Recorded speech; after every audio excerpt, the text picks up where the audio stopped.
Hello, my name is Frank Harris, 65 years old, when I arrived at the beach house that Saturday morning and found my son, Michael Harris, crying in the kitchen. I knew I had made the worst mistake of my life. Before we continue, subscribe to Revenge with Thomas and hit the notification bell because we have new stories every day. Leave a like and tell us in the comments what city you're watching from. He was standing at the sink, hands submerged in soapy water, shoulders slumped as if carrying the weight of the world. His hair, usually well-groomed, was disheveled. The dark circles under his eyes suggested he hadn't slept in days, and he was crying silently, the way people cry when they no longer have the strength to make a sound. Behind him, in the living room connected to the kitchen, there were at least 10 people. Emily's mother, Margaret Carter, a woman who had looked at me like I was in her way from day one. Her two sisters, Ashley and Olivia, with their shrill voices and mocking laughter. The younger brother, Ryan, with his wife and 2 kids running wild throughout the house. All of them were sprawled across the furniture as if they owned the place, demanding coffee, asking for more bread, shouting that the jam was gone. And my son, my Michael, was serving them like a hired hand in his own home. "Michael, where's the sugar?" one of the sisters shouted without even looking at him. "Michael, these eggs are cold. Make more," Margaret ordered in a tone that allowed no refusal. My son moved from one spot to another like a ghost, obeying each command, cleaning every dish, enduring every disdainful comment. Standing in the doorway, I felt rage rising from the pit of my stomach. This wasn't what I had planned. This wasn't why I had bought this beach house. It had been exactly 2 years since Michael had left his first marriage. 15 years with a woman who had mistreated him in every possible way without ever raising her hand. She would ignore him for weeks, tell him he was worthless, that he had ruined her life. When he finally found the courage to file for divorce, she took everything: the house they had bought together, their savings, even the car I had given him for his 35th birthday. Michael had shown up at my door with 2 suitcases and a broken spirit.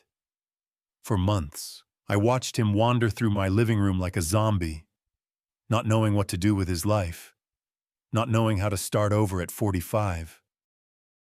He would cry every night, thinking he'd lost his chance at happiness, at having a family, at having a place of his own in this world. And I, as a father who had fought my own battles, decided to do something. I had saved $60,000 working as an accountant for 35 years, money I had set aside for my retirement, for my later years, so I wouldn't be a burden to anyone. But seeing my son like that, I knew that money had a more important purpose. I found this beach house on the outskirts of a coastal town in Florida. It wasn't large, but it was beautiful. 3 acres of land with an ocean view, a 4-bedroom house, a spacious kitchen with windows overlooking the garden. It cost $65,000, so I had to take out a $5,000 loan from the bank. But I didn't mind.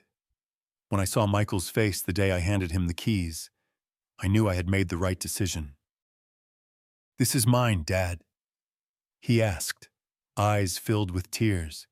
"Yes, yours and no one else's," I answered, hugging him tight. "A place where you can start over, where no one can make you feel less than you are." That day we cried together. Tears of joy, of hope, of that feeling that finally things were going to get better. I imagined Michael living there peacefully, enjoying the beach, maybe starting a small surfboard rental business like he had always dreamed. I pictured him at peace. I never imagined this. Never imagined that 7 months later he would meet Emily at the grocery store, that she would be so charming at first, so attentive, so different from his ex-wife. Never imagined they would get married so quickly, just 5 months after meeting. And least of all, I never imagined she would bring along this family that had now transformed my son's refuge into their personal vacation center.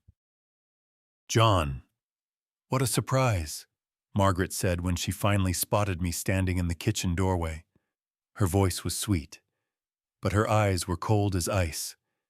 "We didn't know you were coming today. The house belongs to my son," I said calmly, though inside I was boiling. "I can come whenever I want." She smiled, but it wasn't a kind smile. It was the smile of someone who believes they've already won, who already has everything under control. Of course," she said, rising from the couch and walking toward me with the confidence of someone who feels like they own the place. "Although technically now it belongs to your son and my daughter." "Right. They're married. What's his is hers." I felt my skin crawl. This woman knew exactly what she was doing. She knew exactly which buttons to push. "Michael," I called without taking my eyes off Margaret, that viper disguised as a respectable lady. "Come here, please." My son looked up from the sink. His eyes were red and swollen. He looked at me with a mixture of relief and fear, as if my presence could save him, but also make things worse. "I'm busy." "Dad," he said, his voice breaking, "I need to finish cleaning up from breakfast." "Let someone else do it," I said firmly. "Come here now." Margaret laughed. She laughed in my face as if I just told the funniest joke in the world. "Oh, John, don't be dramatic. Michael is just helping with the chores. We're family. Aren't we? Family helps each other." I looked around the room. Emily's 2 sisters were sprawled on the sofa watching TV with their feet on my coffee table. The brother was in the garden smoking without a care in the world. The children had left a trail of toys and food all over the floor, and none of them lifted a finger to help. "How long have they been here?" I asked. 3 weeks, Margaret replied as if it were the most normal thing in the world. "And we're staying all summer. Emily invited us. Says there's plenty of space, and what's the point of having a beach house if not to share it with family?" 3 weeks. My son had been living in this hell for 3 weeks and hadn't told me. "And where is Emily?" I asked, trying to stay calm, though with each second I felt the pressure in my chest increasing. "She went out with her father to look at some property," Margaret replied, settling back onto the sofa as if it were her personal throne. "They'll be back for lunch. Speaking of which, Michael, it's almost 11. You should start preparing something. You know, my daughter doesn't like to eat late." Michael nodded silently and began to take pots out of the cupboard with mechanical movements like a robot programmed to obey. Seeing my son like this broke my heart. This wasn't the man I had raised. This wasn't the strong man who had survived an abusive marriage and found the courage to start over. I walked up to him and gently touched his arm. He flinched as if my touch had burned him, and then I saw something that froze my blood. He had red marks on his wrists, as if he had been scrubbing dishes and floors for hours without rest. His hands were cracked and swollen. His nails, which he always kept neat, were broken and dirty. "Michael, I need to talk to you," I said quietly. "Privately." "John, why don't you sit down with us for a while?" interrupted Ashley, the youngest sister. "We're watching a great show. Michael, can you bring your father some coffee?" "I didn't come to watch TV," I replied without even looking at her. "I came to talk to my son." "Oh, what an attitude," Olivia muttered loud enough for me to hear. "Now I see where Michael gets it from." I turned to face her. She was a woman in her mid-30s with bleached hair and nails so long I wondered how she could do anything with them. She was eating grapes from a bowl, spitting the seeds directly onto my wooden table. "What attitude?" I asked, my voice dangerously calm. She shrugged, not taking her eyes off the TV. "Nothing. Nothing. I just think Michael gets a bit sensitive sometimes, as if doing a few chores was the end of the world." I took a deep breath once, twice, 3 times. I had promised myself years ago that I would never lose my temper in front of people, that it wasn't worth it, that I would never give them the pleasure of seeing me explode. But these people were testing every ounce of patience I had. "Michael, let's go outside," I said, taking my son's arm firmly but gently. But he started to protest. "Lunch can wait." I pulled him out of the kitchen before anyone else could object. We walked toward the backyard, away from the eyes and ears of that family of parasites. Michael walked with his head down, dragging his feet as if they weighed 100 pounds each. When we reached the old swing I had installed the week after buying the house, I made him sit down. I knelt in front of him, ignoring the pain in my 65-year-old knees, and took his damaged hands in mine. "Tell me," I said simply. "Tell me everything." And then, as if someone had opened a floodgate, Michael began to cry. Not the silent crying I had seen in the kitchen, but a deep, heartbreaking cry. The cry of someone who had been holding everything in for too long. "I don't know how it happened. Dad," he sobbed. "Everything was going so well. Emily was so good to me. So different. She made me feel special, important. She never mentioned her family was like this. Never told me her mother was so controlling, so oppressive, so abusive." He nodded as the tears continued to fall. "When we got married, they would only visit occasionally, a Sunday here, a Saturday there. Margaret would always make comments, but Emily said that was just her way, that she didn't mean any harm. I tried to get along with her. Dad, I swear I tried. I know. Son, I know. But 4 weeks ago, Margaret called Emily saying she needed a favor, that the landlord had raised the rent on her apartment, and she needed a place to stay while she found something more affordable. Emily asked if she could come for a few days. I didn't want her to. But how could I say no? She's her mother." I felt the anger growing inside me, but I remained quiet, letting him talk. "She arrived with 2 suitcases," Michael continued, "said it would only be for a week. But on the 3rd day, Ashley showed up with her things, saying she'd had a fight with her boyfriend and needed a place to stay. Then Olivia arrived, saying her apartment was being renovated. Then Ryan with his wife and kids saying they wanted to spend a few days at the beach. And Emily didn't say anything. She didn't question it." Michael shook his head. "She says yes to everything. If her mother asks, she can't say no. She says we owe them hospitality because it's her family, that this house is big enough for everyone, that I'm overreacting when I complain." "Overreacting," I repeated the word, letting it hang in the air. That's an interesting word. Overreacting when they're treating you like a servant in your own home. "Margaret says it's my obligation as a son-in-law to attend to the family, that this is how things work in their family, that a good husband always puts others' needs first." Michael wiped his tears with the back of his hand. Maybe she's right. Maybe I'm being selfish. Maybe this is how normal families function. I wouldn't know because I grew up with just you. Those words hit me like a slap.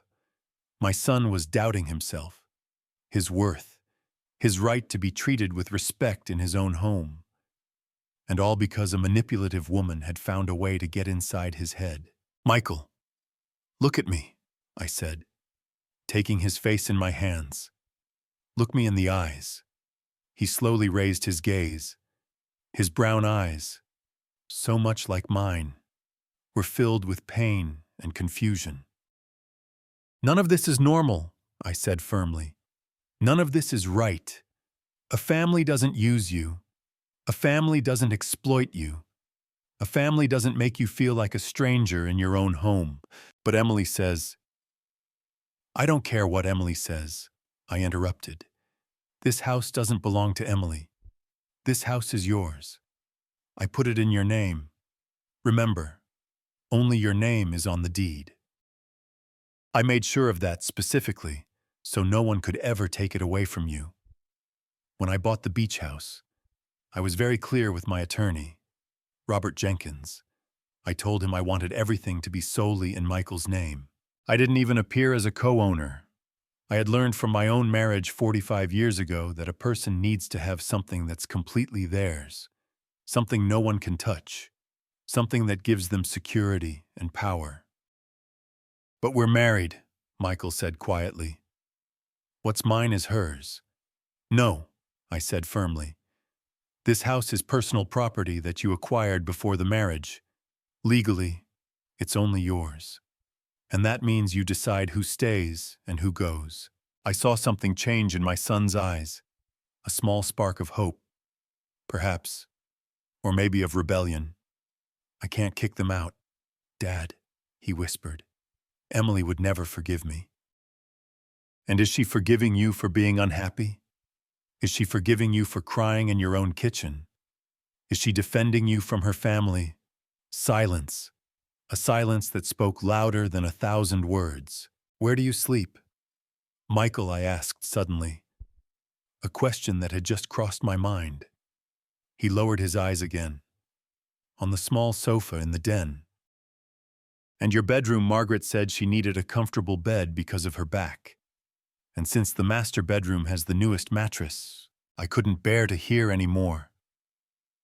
I stood up from the ground with a determination I hadn't felt in years. "Get up," I told Michael, extending my hand. He looked at me confused, wiping away the last of his tears. "What are you going to do?" "Dad, I'm going to remind those people whose house this is." I walked back to the kitchen with Michael following me. I could feel him trembling behind me, probably terrified of what might happen. But I had made a decision. I had seen enough, heard enough, and I wasn't going to let anyone, absolutely anyone, treat my son that way. When we entered, the scene was exactly as I had left it.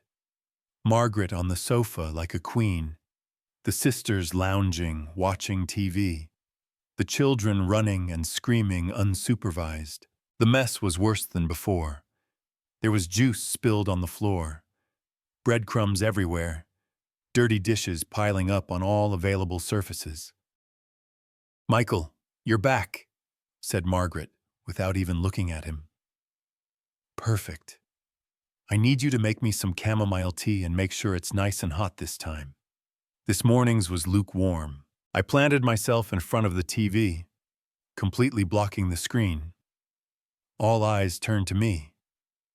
"Excuse me," said Olivia in that spoiled teenager tone. "We're watching this."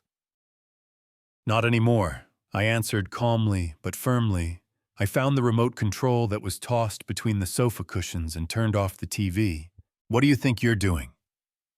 Margaret stood up, her face transforming into a mask of indignation. "You can't just come here and—" "I can and I am," I interrupted. "This is my son's house, and I think it's time we had a conversation about the rules." Margaret laughed, but it was a humorless laugh. "Rules, John. I don't think you understand how things work. My daughter is married to your son. That makes us family, and family doesn't need rules for visiting." "Visiting." I repeated the word, letting it hang in the air. That's an interesting word. A visit lasts a day, maybe 2, maybe a weekend if you get along very well. But you've been here for 3 weeks. This isn't a visit. It's an invasion. "That's ridiculous," intervened Ashley, rising from the sofa. "I don't know what Michael told you, But we're not invading anything. Emily invited us. It's her house as much as it is his. No, I said, looking directly into her eyes.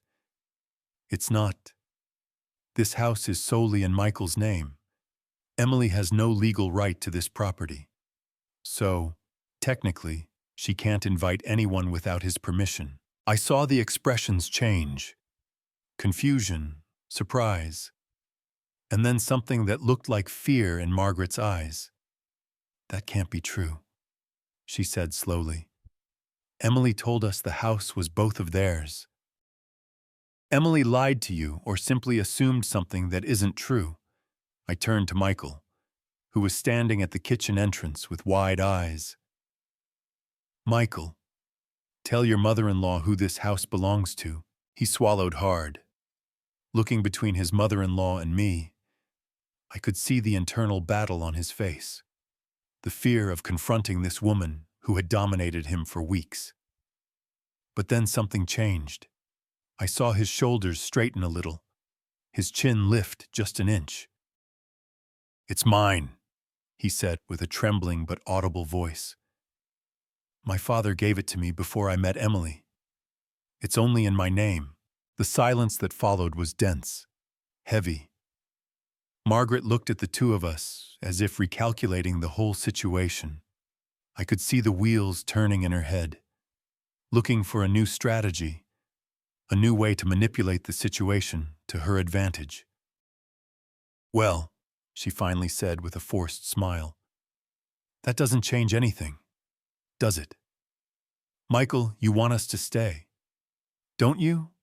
You're so sweet, so generous. Not like other sons-in-law I've known who are selfish and petty. You understand the value of family. She was using the oldest weapon in the book, guilt, making it seem that any objection from Michael would mean he was a bad person, a bad husband, a bad son-in-law. Michael, I said without taking my eyes off Margaret, do you want these people here? There was a long pause. All eyes were on my son. I could see how he struggled with the answer, how years of conditioning from his first marriage told him he had to be nice, had to please everyone, that saying what he really thought would make him a terrible person. Michael began with a weak voice. The truth. Son, I said gently, just the truth. He took a deep breath.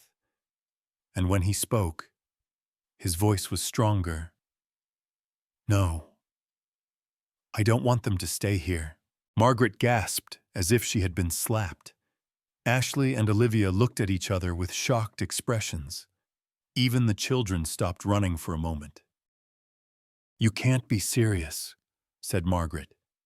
After everything we've done for you, after accepting you into our family, after my daughter saved you from being a divorced and lonely man, and there it was, the truth, the real face of that woman, not the sweet and manipulative tone, but pure poison.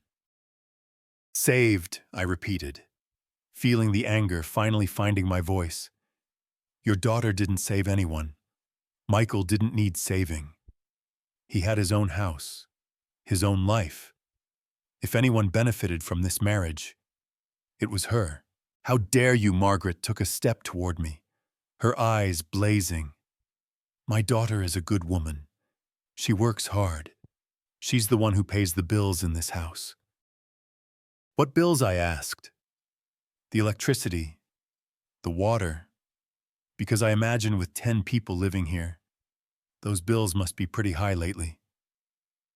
She opened her mouth to respond, but closed it quickly. I had hit a nerve. Michael, I said, turning to my son, who has been paying the utility bills since they arrived. He lowered his eyes. I have. Emily says her money is tight this month because she's saving for a project. And the food. This house was full of food when I left it 3 weeks ago. Now I see the pantry is almost empty. I did the shopping, admitted Michael, 4 times this week. Almost $1,000 in total. $1,000. My son had spent $1,000 to feed this family of freeloaders in 3 weeks. And did they contribute anything I asked? Though I already knew the answer. Michael shook his head. I turned to Margaret with a cold smile. So let me see if I understand correctly. You arrived here, settled into my son's house, have been eating his food, using his water and electricity, sleeping in his bed, and on top of that turned him into your personal servant. And all this without paying a single cent. We're family, repeated Margaret, but now her voice sounded less sure. Family doesn't charge each other. You're right, I said, nodding slowly. Family doesn't charge, but family also doesn't exploit. Family doesn't humiliate. Family doesn't turn your home into your prison. This is ridiculous, intervened Olivia, standing up from the sofa. Mom, you don't have to listen to this. When Emily gets here, she'll put these two in their place. Emily won't do anything, I said with a certainty that surprised even Michael, because by the time Emily gets here, you all won't be here anymore. The room fell into complete silence. Even the children had gone quiet, feeling the tension in the air.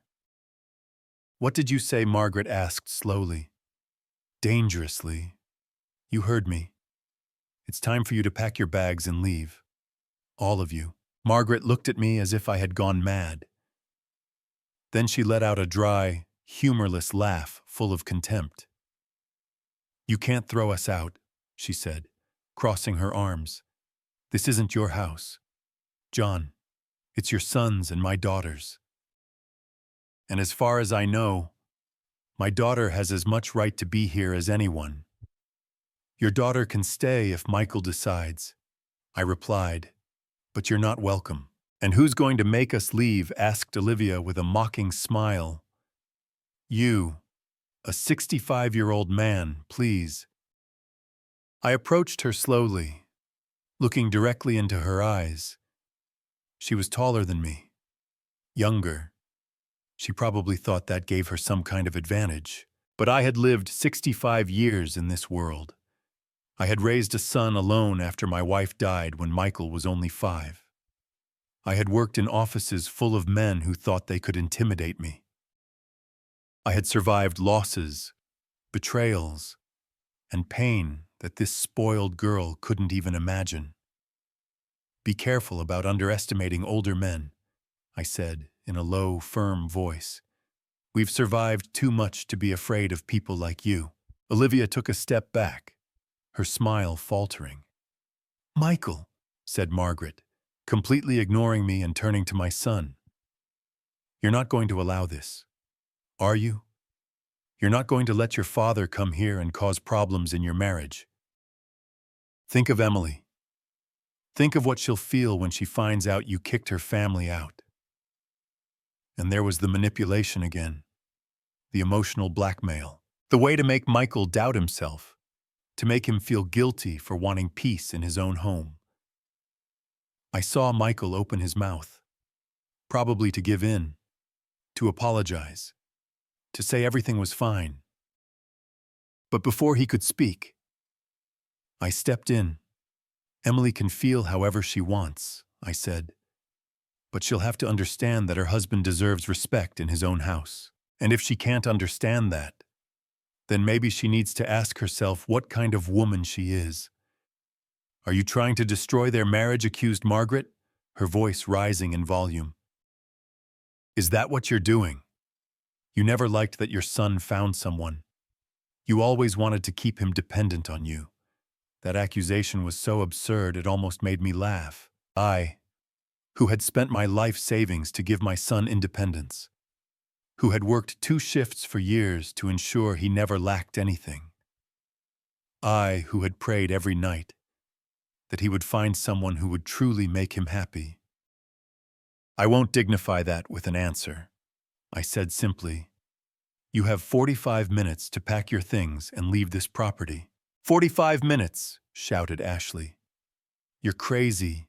We have suitcases, boxes, The kids have toys all over the house. Then I suggest you start now instead of continuing to argue. Ryan, who had been silent all this time, smoking in the garden, finally came in. He was a burly man in his early 40s, with a beer belly and a perpetually bored expression on his face. "What's going on here?" he asked, looking between his mother and me. "This man is kicking us out," said his wife, a thin woman with a shrill voice who hadn't opened her mouth until then. "Can you believe it? He's kicking us out." Ryan looked me up and down, sizing me up. I could see the contempt in his eyes, the way he assumed he could intimidate me just by being a man, just by being physically larger. "Sir," he said in a voice that tried to sound threatening, "I think you're a bit confused. This is my sister's husband's house, and we are guests of my sister, so you have no authority to tell us anything." I took my cell phone out of my pocket, a simple gesture, but one that made them all stiffen. "What are you going to do?" Margaret asked suspiciously. "Call the police. Don't be ridiculous. They won't do anything. We haven't committed any crime." "I'm not calling the police," I said, dialing a number I knew by heart. "I'm calling my lawyer, Robert Jenkins." I saw their expressions change. Lawyer. That word has power. It means legal consequences, documents, official things that can't be ignored or manipulated with sweet words. The phone rang twice before he answered. "John, what a surprise. How are you?" "Hi, Robert," I said loudly, making sure everyone could hear. "I need you to clarify something about the deed to the beach house we bought for Michael last year." "Sure. Go ahead." "The house is solely in his name." "Correct, correct. The wife has no property rights." "Correct, correct. It's a personal asset acquired before marriage. It's completely in his name." "Why? Is there a problem?" "There are people on the property who refuse to leave when asked to do so. Can my son legally require them to leave?" "Absolutely. It's his private property. If he asks someone to leave and that person refuses, that constitutes trespassing. He can call the police and they will have to escort them out." I looked at Margaret as I listened to every word coming from the phone. Her face had gone pale. "And if they're relatives of his wife?" I asked. "It doesn't matter. The law is clear. Private property means the owner decides who can be there and who can't. The fact that they are relatives of the wife gives them no legal right." "Perfect. Thank you very much. Robert, if I need anything else, I'll call you." I hung up the phone and put it back in my pocket. The silence in the room was absolute. "Did you hear that?" I asked, looking at each one of them. "If you're not off this property in 45 minutes, Michael will call the police. And believe me, you don't want that to happen. The police aren't friendly when they have to remove people who invade other people's properties." "This is unbelievable," muttered Margaret. "Absolutely unbelievable. Just wait until Emily finds out about this. Just wait until she knows her own husband kicked her family out onto the street." "Emily is free to have her opinion," I said. "But this is the reality. Her family has abused Michael's hospitality. They turned his house into your personal hotel, spent his money, occupied his space, and treated him like a servant. And now it's over." "We didn't do any of that," shouted Ashley. "Michael is exaggerating as always. He's so dramatic." "Dramatic," I repeated, feeling my voice drop dangerously. "My son has his hands destroyed from cleaning and cooking for you all. He hasn't slept in his own bed for 3 weeks because your mother took it over.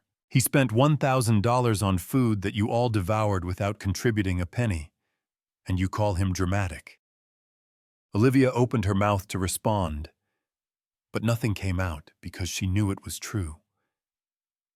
They all knew. "Dad," said Michael, with a trembling voice from his position at the kitchen entrance. "What will happen when Emily gets here?" It was the question that had been hanging in the air all this time. "That depends on her," I answered honestly. "She might get angry. She might try to defend her family, or she might see this for what it really is, a necessary intervention to protect her marriage and her husband's mental health." "She will take our side," said Margaret. "Of course. My daughter knows where her place is. She knows that family comes first." "Her family is Michael now," I said, looking directly at her. "When she married him, he became her priority, not you, him." "That's what you think," spat Margaret. "But a daughter is always a daughter. Blood is stronger than any marriage certificate." And there was the real truth. That woman's deep belief that her daughter would always belong to her, that no husband could be more important than her mother.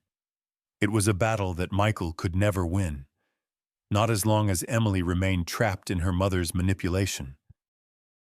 "You have 40 minutes, I said, looking at my watch. "I suggest you stop talking and start packing." For a moment, no one moved. They all stood there staring at me as if they expected me to back down, to say I was just kidding, that of course they could stay. But I didn't move. I stood there firmly, arms crossed, with an expression that made it clear I wasn't going to change my mind. Finally, it was Ryan who spoke. "This is stupid. I'm going to call Emily." He took out his phone and dialed. We all waited in silence as the phone rang. "Once, twice, 3 times. Voicemail. She's not answering," he muttered, putting the phone away in frustration. "Then I suggest you start packing and explain the situation when she finally answers," I said without compassion. Margaret glared at me. If looks could kill, I would have been dead on the floor. But I had faced worse looks. I had faced bosses who yelled at me, doctors who gave me bad news, bank clerks who told me I didn't qualify for loans. An angry look from a manipulative woman wasn't going to make me back down. "Fine," she finally said with an icy voice. "We'll go. But this won't end here. Emily will know exactly what happened here today." And she turned to my son with an expression of deep disappointment. "I hope you're ready for the consequences of choosing to defend your father instead of your marriage." It was her last arrow, her last attempt to plant seeds of doubt and guilt in Michael's heart. And for a second, I saw how it worked. I saw my son's eyes filled with fear, his shoulders hunching. "Michael isn't choosing anyone." I intervened before Margaret could do more damage. "He's defending his right to live in peace in his own home. If Emily has a problem with that, then the problem is with her, not him." Margaret made a sound of contempt and headed toward the master bedroom, the one she had occupied, as if it were hers. Ashley and Olivia followed her, muttering among themselves loud enough for us to hear words like ungrateful and terrible. Ryan stayed a moment longer, looking at me with something that seemed between respect and resentment. "You know you're going to cause a family war, don't you?" he said. "If defending my son causes a war," I replied calmly, "then so be it." He shook his head and went out to the garden to collect his children's things. His wife followed him, shooting me venomous looks as she picked up toys from the floor. When we were finally alone in the room, Michael collapsed on the sofa, his body trembling. I sat next to him and hugged him tightly, like when he was a child and had nightmares. "Did I do the right thing, Dad?" he asked with a choked voice. "Or did I just destroy my marriage?" "My son," I said, stroking his hair, "a marriage that can only survive if you accept being mistreated is not a marriage worth saving. But I love Emily. I know. And maybe she loves you, too. But love isn't enough if it doesn't come with respect. And her family doesn't respect you. And worse still, she didn't defend you from them. We stayed like that for several minutes, listening to the sound of suitcases being dragged, drawers opening and closing, voices arguing in distant rooms, the sound of an invasion finally being dismantled.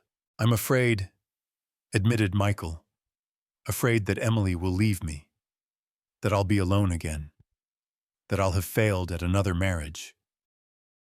"Listen to me carefully," I said, taking his face in my hands so that he would look me in the eyes. "If Emily leaves you because you didn't allow her family to mistreat you, then she's doing you a favor, because that would mean she was never the woman you thought she was, and you deserve better than that. But I'm 45. Dad, who's going to want me at this age? I've already failed once." "You didn't fail at anything," I interrupted firmly. "Your first wife was an abuser. It wasn't your fault. And if this marriage doesn't work out, it won't be your fault either. The fault lies with people who don't know how to value the extraordinary man they have beside them." He rested his head on my shoulder and cried. Not the silent crying from the kitchen or the hysterical crying from the garden.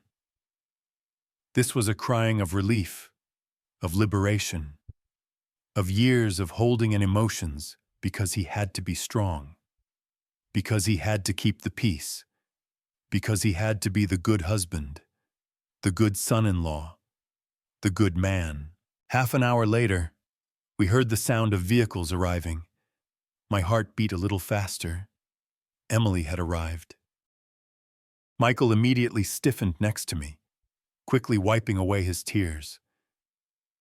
"It's okay," I said, squeezing his hand. "I'm here. You're not alone." The door opened, and Emily walked in, a woman of medium height with long, dark hair.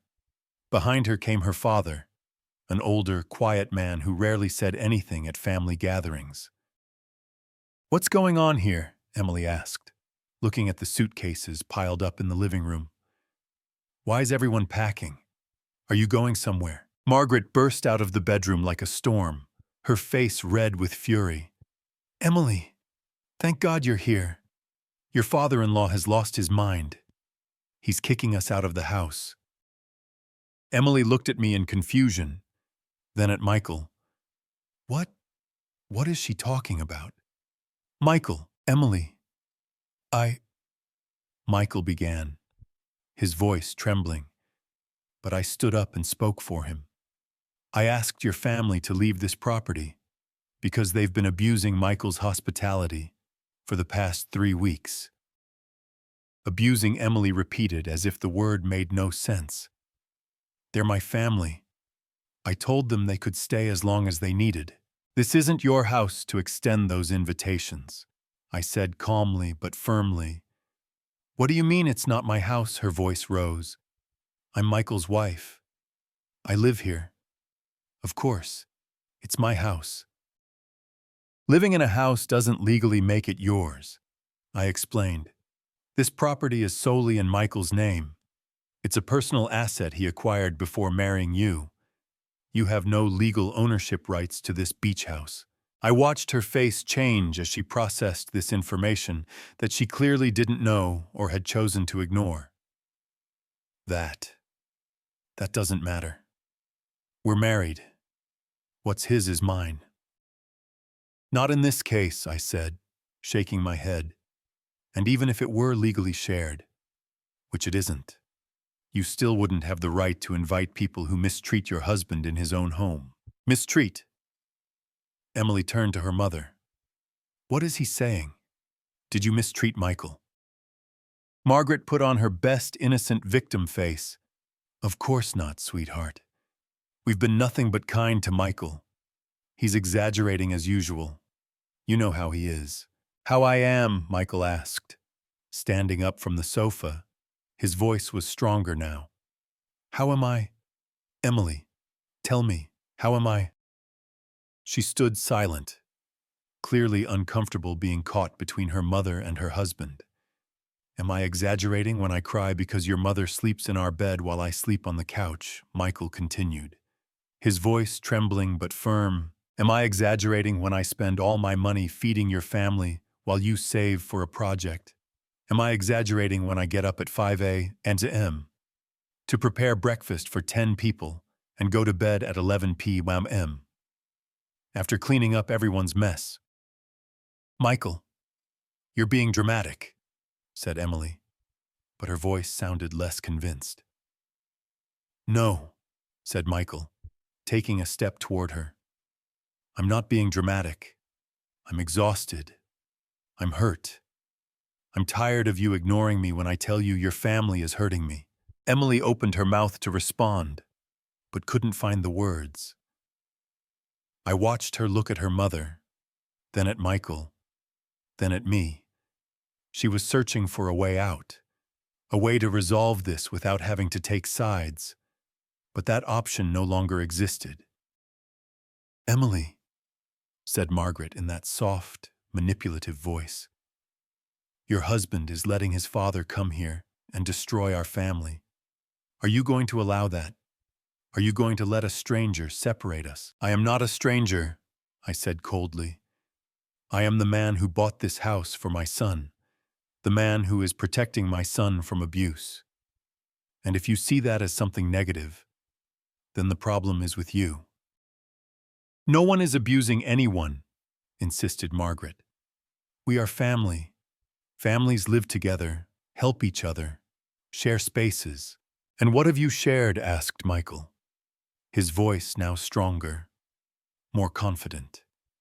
What have you brought to this house besides more work for me? Silence. Nobody answered, because there was no answer.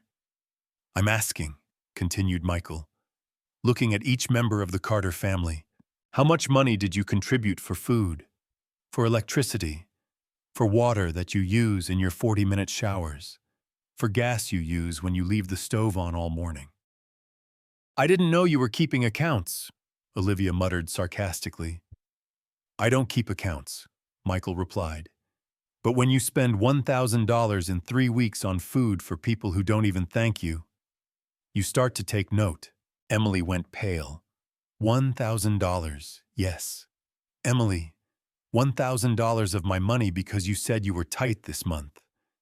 But apparently, you were not too tight to go out with your father to look at property, which probably meant having breakfast and beers while I cooked for your family.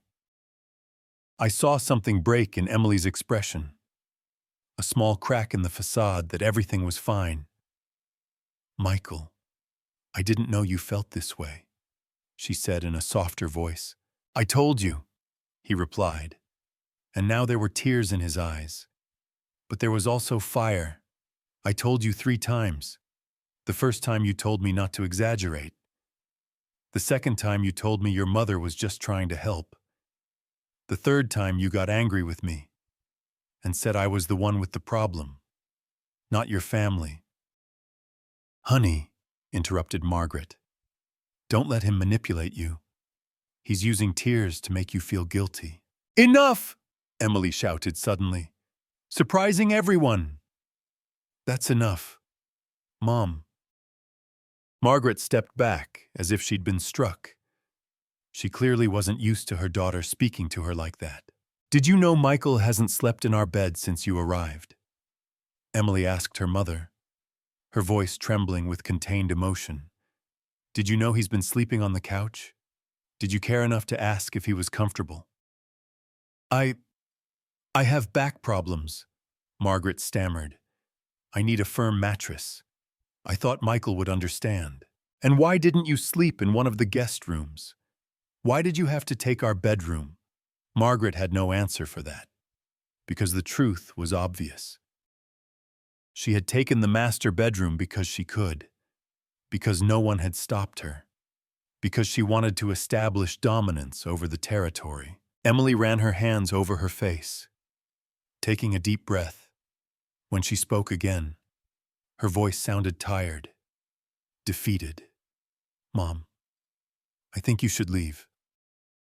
What Margaret looked at her as if she had just betrayed her in the worst possible way. "Emily, you can't be serious. I'm your mother. I know and I love you. But Michael is right. You've taken advantage of his kindness. And I allowed it because I didn't want to see what was happening. Emily, please." Margaret's voice was now pure pleading. "Don't do this. Don't make me feel like I'm a bad person. I just wanted to spend time with my family." "You could spend time with us without moving in," Emily said firmly. "You could visit on weekends. We could go out to eat together. But this," she pointed to the suitcases, the mess, the tension in the air. "This isn't a visit. It's an invasion." The words I had said earlier now came from her own daughter's mouth, and they hurt more coming from her. Ashley stepped forward, her face red with anger. "I can't believe you're kicking us out because of this man. Your own family. Emily, the people who were there when you were born, when you grew up, when you needed us." "And I'm grateful for that," said Emily, looking at her. "But Michael is my husband. He's my family now, too. And you've treated him like a servant in his own home. How did you expect me to react when I finally opened my eyes?" "You haven't opened your eyes," Olivia spat. "They've brainwashed you. That old man," she pointed at me with contempt, "came here to cause trouble because he can't stand that his son has a life of his own." I took a step toward her. "Watch what you say, young lady. I came here because I found my son crying in the kitchen of his own house. Exhausted, humiliated, treated worse than a dog. And if that seems like causing trouble to you, then you have no idea what family means." "John is right," said a voice we didn't expect to hear. Emily's father, who had been silent all this time, finally spoke up. "Margaret, what we did is wrong. I've known it from the beginning. But I never say anything because I never do. But this time, I can't stay silent." Margaret turned to her husband with a shocked expression. "You, too. My own husband is going to turn against me." "I'm not against you," he said wearily. "I'm against what we did. We took advantage of Michael's kindness. I watched him work like a slave these past days and did nothing to stop it. And I'm ashamed of that." There was a moment of absolute silence. Margaret looked at her husband as if she didn't recognize him. The children looked at her, waiting for her to say something, to defend them, to somehow turn this into everyone else's fault. But for the first time, Margaret was at a loss for words. Her arsenal of manipulation, guilt tactics, victimization strategies, it had all failed. She was being confronted not just by strangers, but by her own daughter and husband. "Finish packing your bags," Emily finally said. Her voice was firm despite the visible pain in her eyes. "You can stay at my old apartment. I still have the keys. It's in town, has 2 bedrooms. It's not big, but it's enough until you find somewhere else." "I'm not going anywhere," said Margaret, straightening her back, trying to regain some dignity. "If we go, you come with us." Emily. That's the only option." I looked at Emily, waiting. This was the moment of truth, the moment when she would have to choose between her mother's manipulation and respect for her husband. Emily looked at her mother, then at Michael, who stood beside me with tears streaming down his face, but his head held high. I could see the internal battle on her face. Years of conditioning against what she knew was right. "No, Mom," she said finally. "I'm staying here with my husband in his house where I should have been all along, defending him instead of allowing him to be treated like this." Margaret gasped as if she'd been slapped. Her eyes filled with tears, but they weren't tears of sadness. They were tears of anger, of helplessness, of knowing she had lost the control she'd had over her daughter for 40 years. "You'll regret this," she said, her voice trembling, "when he disappoints you, when this marriage fails like his first one. You'll regret choosing a stranger over your own blood." "Michael is not a stranger," Emily said with a firmness I hadn't heard before. "He's my husband, and if this marriage fails, it will be because I didn't protect him when I should have. Not because he wasn't worth it." Margaret looked at all of us with a mixture of pain and fury that seemed to consume her from within. For a moment I thought she would continue arguing, launch more accusations, more manipulations. But something in Emily's expression, in the firmness of her stance, made her understand that this battle was lost. "Fine," she finally said, her voice icy. "We'll go. But don't expect me to speak to you again. Not to you, Emily. Not to you, Michael. You've chosen your path. Now you'll have to live with the consequences." She turned and marched back to the master bedroom to finish packing. Ashley and Olivia followed, shooting us looks of pure hatred. Ryan, his wife, and the children hastily packed their things, muttering among themselves about ingratitude and disrespect. Emily's father lingered a moment longer, approached Michael, and put his hand on his shoulder. "I'm sorry," he said simply. "I should have spoken up sooner. I should have defended you." Michael nodded, unable to speak because of the tears now flowing freely. Emily's father nodded too and went out to help carry the suitcases to the car. Emily collapsed on the sofa, her head in her hands. I could see how she trembled, processing everything that had just happened. She had defied her mother for the first time in her life, and though she had done the right thing, it was clearly costing her every fiber of her being. I approached Michael and hugged him. He clung to me as if I were his lifeline, sobbing against my shoulder. These weren't tears of sadness, not entirely. They were tears of relief, of liberation, of years of holding everything in, finally coming to an end. The next 30 minutes were organized chaos. Suitcases being dragged, boxes being carried, children crying because they didn't want to leave. Margaret moved through the house with the wounded dignity of a dethroned queen, collecting every little thing that belonged to her, as if each object were proof of the injustice she had suffered. At one point, Ashley tried to take a decorative lamp from the living room. "That lamp stays here," I said firmly. "I bought it." "No, I bought it," said Michael, raising his voice for the first time. 7 months ago at that antique shop downtown. It cost $180, and I paid cash. I can show you the receipt if you want." Ashley dropped the lamp in fury and left the house without another word. Finally, after what seemed like an eternity, all the suitcases were in the cars. There were 2 vehicles parked outside, Margaret's car and Ryan's SUV. The children were already strapped into their seats, still crying and asking why they had to leave. Margaret walked out of the house for the last time, carrying her handbag.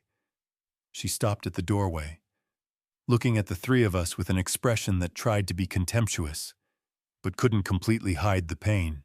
"Emily," she said, her voice slightly trembling. "Last chance. Come with us. Don't let these people destroy our family." Emily, who was standing beside Michael with her arm around him, slowly shook her head. "I've made my decision. Mom, my place is here." Margaret pressed her lips into a thin line. "So be it. But when you realize your mistake, when you see you've chosen poorly, don't come looking for me. This door closes today and doesn't open again." "That's your choice," said Emily, her voice calmer, firmer.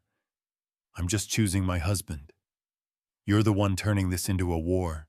Margaret didn't respond, simply turned and walked toward her car with her back straight and head held high.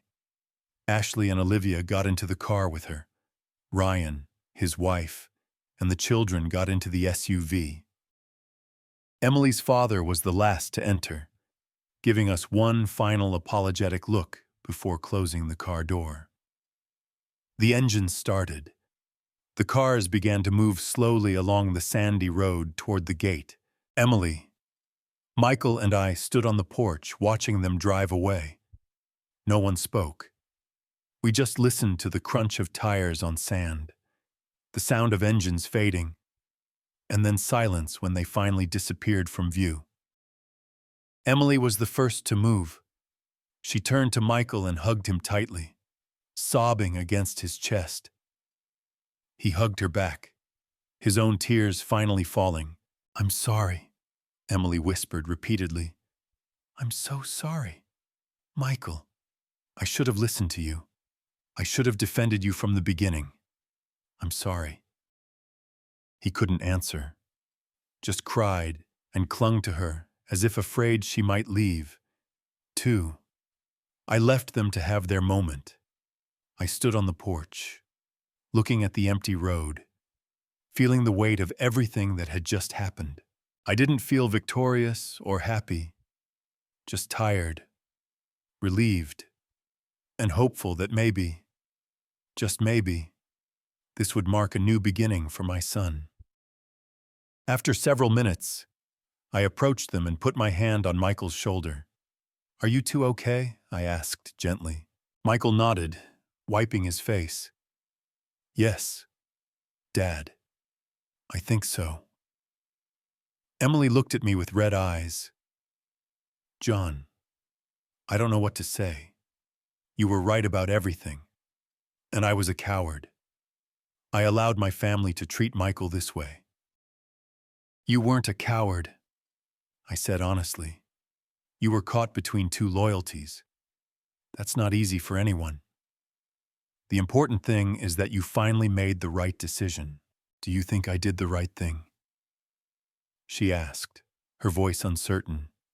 "She's my mother, my family." "Your family is Michael now," I said firmly. "And yes, you did the right thing. A mother who truly loves would never put you in a position where you have to choose between her and your happiness. She forced you to choose. Not you." She nodded slowly, processing my words.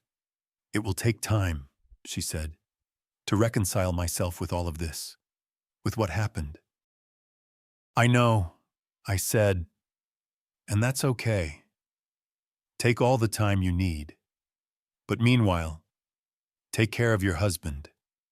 He needs you now more than ever." "I will," she promised, looking at Michael with a tenderness that gave me hope. "I promise you.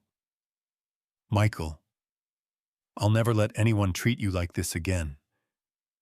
I'll never ignore you when you tell me something is wrong."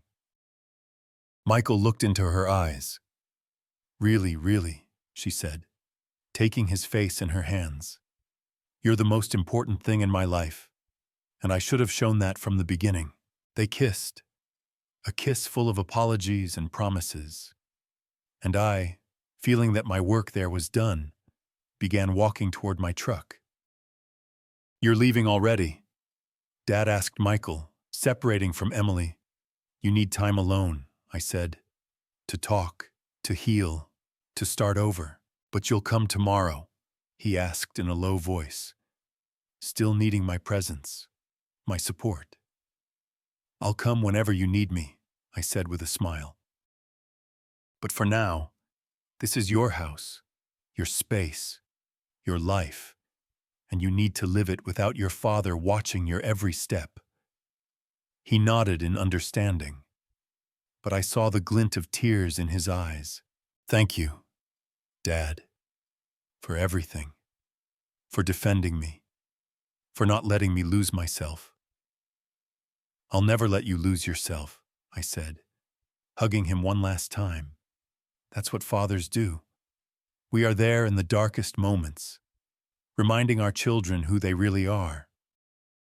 I got into my truck and started the engine. Before driving off, I rolled down the window and looked at them one last time. Emily, I called, getting her attention. Take good care of him, because if I come back and find him crying in that kitchen again, next time I won't just kick out your family, I'll kick you out too. I wasn't joking, and she knew it. She nodded solemnly. It won't happen again. You have my word. Good. I started the truck and began driving down the sandy road. In the rearview mirror, I could see them standing together on the porch, embracing, watching me leave. They looked small in the distance, fragile, but also united in a way they hadn't been before. I drove back to the city, my mind full of everything that had happened.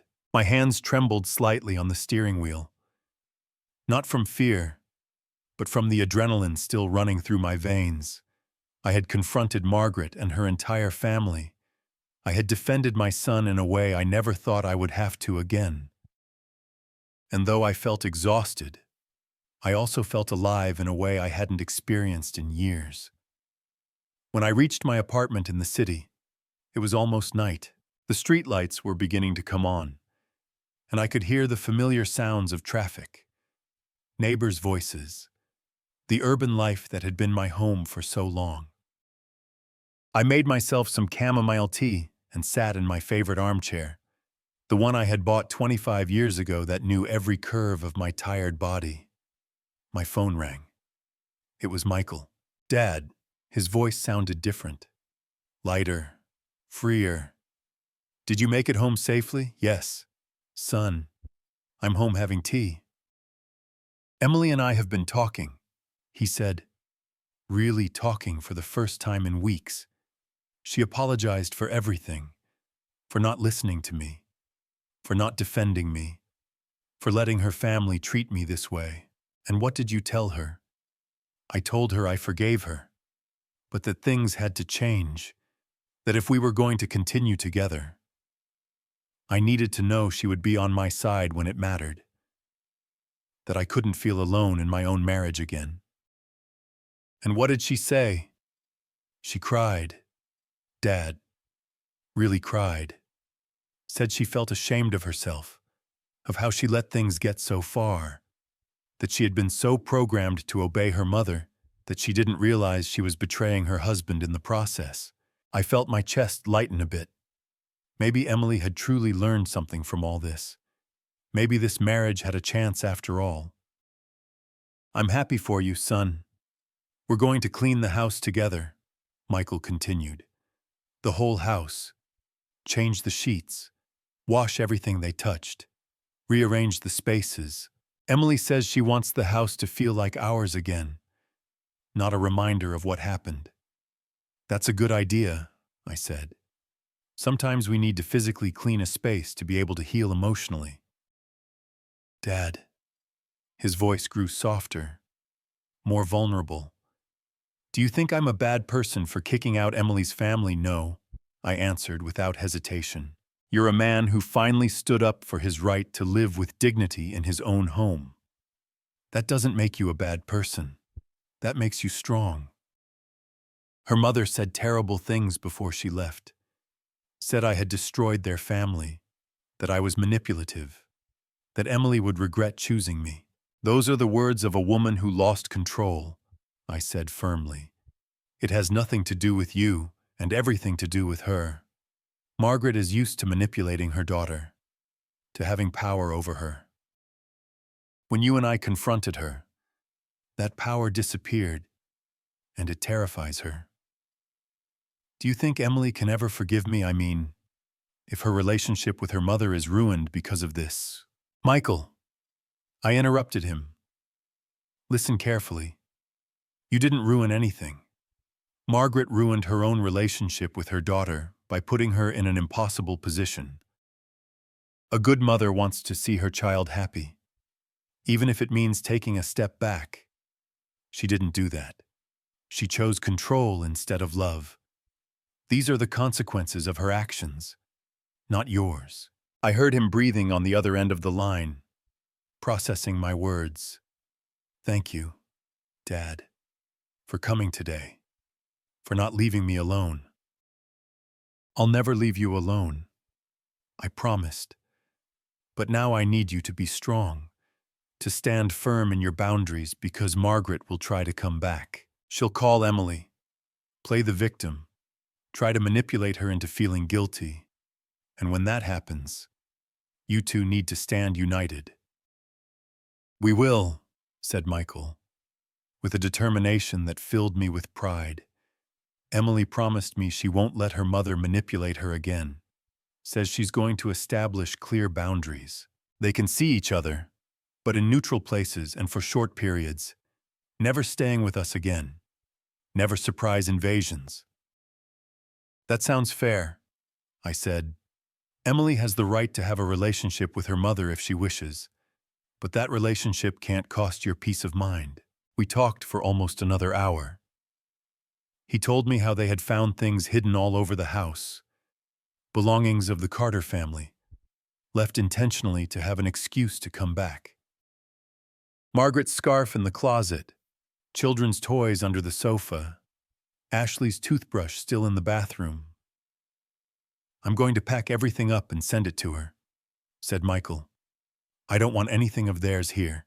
When we finally hung up, I sat in my armchair for a long time, looking out the window at the city lights. I thought about my own wife, who had died 35 years ago. I wondered if she would have been proud of what I did today, of how I had defended our son. I think she would. I think she would understand that sometimes love means being fierce. It means facing dragons. It means saying no when everyone expects you to say yes. The following days were peaceful. Michael called me every night to tell me how things were going. He and Emily were working on their marriage, really talking for the first time about expectations, boundaries, family. They were going to couples therapy, something Michael had suggested and Emily had accepted without resistance. The therapist says Emily has what they call enmeshment with her mother. Michael explained in one of our calls that she never developed healthy boundaries between her and her mother, which is why it's so hard for her to say no. And what does Emily say about this? She says it makes sense, that she always felt she had to please her mother to be a good daughter, that the idea of disappointing her terrified her more than anything. At least she's recognizing it, I said. That's the first step. A week after the incident, Margaret started calling. First, she called Emily directly, but she didn't answer.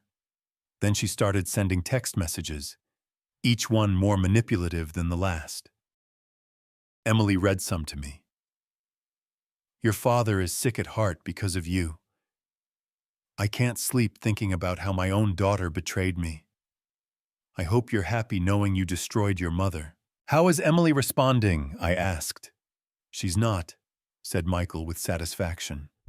The therapist told her not to respond to the manipulation, to only respond when she could speak without trying to make her feel guilty.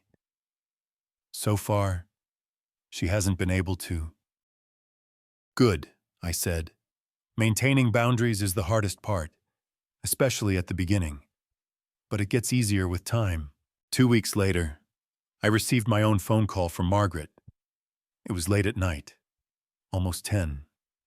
John. Her voice sounded different, softer, more vulnerable.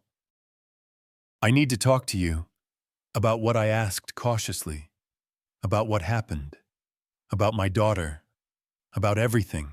There was something in her tone that made me doubt. She didn't sound like the manipulative and furious woman who had left that house 2 weeks before. She sounded tired, maybe even remorseful. Okay, I finally said, talk. I didn't realize, she began, her voice trembling slightly. I didn't realize what I was doing, how I was treating Michael. In my head, I was just being part of the family, helping, being present. But my husband made me see that wasn't the case, that I was being abusive. I completed when she couldn't say the word. Silence. Then a sound that seemed like a stifled sob. Yes, she finally admitted. Abusive. That word has been haunting me. I never thought I would be the kind of person who would make someone feel that way. But you did, I said, not softening my words. You turned Michael's house into his prison, treated him like a servant, and when he tried to defend himself, you made him feel like he was the one in the wrong. I know, said Margaret, her voice breaking. I know now, and I don't know how to fix it. Emily won't take my calls. Michael probably hates me, and I just want my daughter back. Then start by respecting her boundaries, I said firmly. Stop calling 20 times a day. Stop sending messages trying to make her feel guilty. Stop making this about you and your pain, and start acknowledging the pain you caused. But it hurts, said Margaret, her voice breaking. It hurts not being able to talk to my daughter. It hurts knowing I've lost her. You haven't lost her, I replied. But you will if you keep doing the same thing. Emily needs space. She needs time to heal and strengthen her marriage. And if you truly love her, you'll give her that time without conditions. And if she never forgives me, then you'll have to live with the consequences of your actions, I said without pity. Just as Michael had to live with the consequences of your abuse for 3 weeks. Just as Emily now has to live with the guilt of not having defended him sooner. There was a long silence. I could hear her broken breathing, the stifled sobs. What should I do? She finally asked. How do I fix this? Start by writing her a letter. I suggested, not a text message, not a phone call, a real letter where you take responsibility for your actions without excuses, without justifications. Where you specifically acknowledge what you did wrong and how it affected Michael, and then you give her space to decide if she wants to respond or not. And if she doesn't respond, then you respect her silence and continue working on yourself, on understanding why you did what you did, so that you never do it again. Okay, said Margaret in a low voice. I'll do that. I'll write the letter. Margaret, I said before hanging up, one more thing. If this is another manipulation, if you're trying to find a way to regain control over Emily, I'm warning you now, it won't work. Michael and I are watching, and we won't let you hurt her again. It's not manipulation, she said quickly. I promise. I just want my daughter back. And if that means changing, then I'll change. I hung up the phone, not knowing whether to believe her or not. Time would tell. Manipulators can fake remorse, but they can't sustain it for long. Eventually, their true colors show again. A month after the whole incident, Michael invited me to lunch at the beach house. When I arrived, I hardly recognized the place. They had planted new flowers in the garden. The walls were freshly painted a soft yellow. There were new curtains on the windows, a new table in the dining room, and the whole house smelled of cleanliness and new beginnings. Like it asked Michael with a bright smile I hadn't seen on his face in months. Emily and I have been renovating every corner. We wanted it to feel like a new place without memories of what happened. It's beautiful, I said honestly. It feels like a real home. Emily came out of the kitchen with a tray of lemonade. She looked different, too. More relaxed, more present. She greeted me with a sincere hug. John, thank you for coming. Michael was excited to show you everything. We sat in the garden under the shade of a tree. Michael told me about the plans to start the surfboard rental business at home, something he had always dreamed of, but never had the courage to try. Emily had organized a small storage area at the back of the house specifically for him. "And your mother?" I eventually asked Emily the question that had been hanging in the air. Emily sighed. "She sent the letter you suggested. It was hard to read. She acknowledged everything without excuses. She specifically apologized to Michael for everything she did and said she understood if we didn't want to have contact with her." "And what did you decide?" "We responded," said Michael. "We said we appreciated the apologies, but that we needed time, that when we were ready, we could meet in a neutral place for short periods, but that she would never be welcome in our home again unless she demonstrated with actions, not just words, that she had changed and she accepted." "Yes," said Emily. "She said she would wait as long as necessary, that she would do whatever it took to rebuild trust." "We'll see," I said skeptically. "Time will tell if she's sincere." "I know." Emily nodded. "That's why we're not in a hurry. Michael is my priority now. And if my mother can't respect that, then she'll have to live with the consequences." We spent the afternoon eating, laughing, sharing stories. It was the first time in a long time that I saw Michael truly happy, truly at peace. And seeing Emily look at him with that protective love, with that genuine attention, gave me hope that perhaps this marriage could survive after all. When I was about to leave, Michael stopped me on the porch.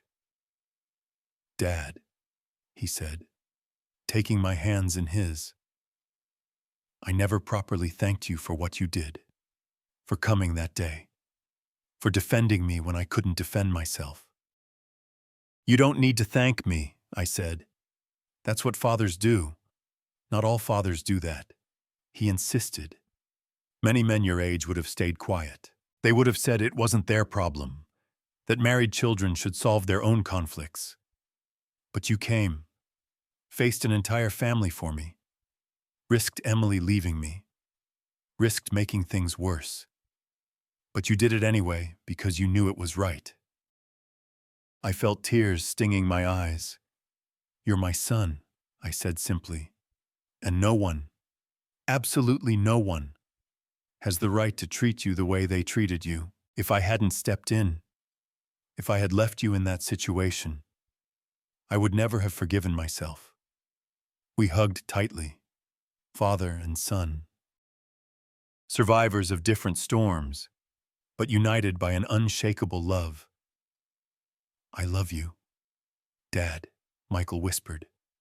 "I love you too, son, always." I drove back to the city as the sun was setting, painting the sky in oranges and pinks. I thought about everything that had happened in the last month. How a situation that had seemed desperate had found resolution. How my son had regained his voice, his strength, his home. I didn't know what would happen with Margaret, whether she would truly change or eventually show her true nature again. But that didn't matter as much anymore, because now Michael knew how to defend himself. Emily knew how to protect him, and I knew I had done the right thing. There are moments in life when love means being kind and patient, and there are moments when love means being fierce and unshakable. That day at the beach house, I'd been both. I had been the father my son needed in his darkest moment. And as I drove through the illuminated streets of the city, with the soft sound of the radio filling the silence, I allowed myself to feel something I hadn't felt in a long time. Pride. Pride in myself, in my son, in the strong man I had raised. Because at the end of the day, that's what fathers do. We teach our sons to be strong. We show them they have value, that they deserve respect, that no relationship is worth the cost of their dignity. And when they forget these lessons, when life hits them so hard, they lose sight of who they are. We are there to remind them. We are there to say, stand up, You are stronger than you think. And I will be by your side as you fight, because that's what it means to be a father. It's not just giving life, it's teaching how to live with dignity. It's showing by example that there are battles worth fighting. It's being the shield when they don't have the strength to defend themselves, and being the mirror that reminds them who they really are when the world tries to make them forget. I arrived at my apartment that night feeling the weight of my 65 years, but also feeling something younger, more vital. I had spent almost all my savings on that beach house. I had risked my relationship with my son's wife. I had confronted an entire family without fear, and I would do it all again without a second thought. Because that house, that beach house I bought with the money from a lifetime of work, wasn't just a property. It was a symbol of independence, of security, of a man's ability to have something that no one could take away from him. And when that security was threatened, when that refuge turned into a prison, I did what any father would do for his son. I gave him back his home, his voice, his life. And in the process, taught the most important lesson of all, that no matter your age, no matter how many times you've fallen, you always have the right and the power to stand up and say enough. That night, before sleeping, I received one last message from Michael. It was a photo of him and Emily on the beach, embracing, genuinely smiling, and beneath the photo, just 3 words: "Thank you for everything." I smiled, put the phone away, and closed my eyes, knowing my son was finally okay, that his house was truly his, that his life belonged to him, and that if he ever needed me again, I'd be there in 5 minutes, ready to fight again. Because that's what fathers do. We don't give up, we don't back down, and we never ever let anyone hurt our children without consequences. Never. I hope you enjoyed today's story about standing up for your loved ones and setting healthy boundaries. If you found this video helpful, please hit that like button. It really helps the channel reach more people who might need to hear these messages. And don't forget to subscribe to Father's Advice for more stories about family, relationships, and the wisdom that comes with age and experience. I share new content every week. Also, I'd love to know where you're watching from, and if you've ever had to stand up for a family member in a difficult situation. Drop a comment below and let's start a conversation.